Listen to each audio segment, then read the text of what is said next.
Méditation du 17 novembre, le décret d'Artaxerxès. Quand le visage du roi est lumineux, c'est la vie et sa faveur est comme un nuage de pluie printanière. Proverbe 16, verset 15. Néhémie a servi à la cour des Mèdes et des Perses pendant plusieurs années, de 444 à 432 avant Jésus-Christ. Son travail impeccable, son attitude responsable et sa loyauté envers ses supérieurs l'ont fait accéder à l'un des postes les plus importants du palais, celui d'échanson du roi. En fait, il était l'une des personnes les plus proches du monarque, le plus puissant du monde. Mais un jour, il a entendu un rapport douloureux sur l'état de Jérusalem, sa ville bien-aimée. Elle était abandonnée, en ruine et délaissée. 100 ans auparavant, en 586 avant Jésus-Christ, elle avait été détruite par Nebuchadnezzar II. Beaucoup de ses citoyens avaient été dispersés dans la région et les plus importants emmenés captifs à Babylone. Néanmoins, les Juifs avaient remarquablement prospéré dans leur nouveau pays. 100 ans plus tard, personne ne se souciait plus de Jérusalem. Qui reviendrait reconstruire une ville en ruine alors que tous jouissaient d'excellentes conditions de vie dans les meilleures villes de l'Empire?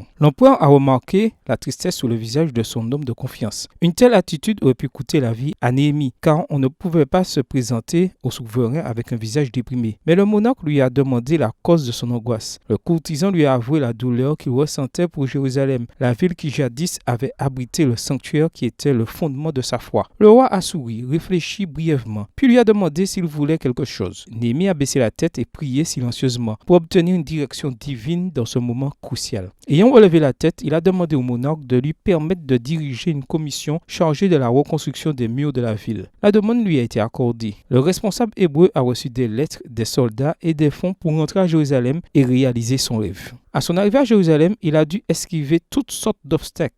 Un groupe de personnes influentes s'est opposé farouchement à ses plans et a tenté d'arrêter le projet par tous les moyens. Mais ces personnes ont échoué. Ses ennemis étaient surpris de voir les pouvoirs que cet homme avait réussi à obtenir de l'empereur. La vérité est que grâce à son travail sérieux, à sa loyauté envers le monarque et sa bonne attitude au palais, Néhémie avait gagné la sympathie du roi qui n'a pas hésité à soutenir l'un des grands rêves du dirigeant juif. Bonne journée à toi et que le Seigneur te bénisse.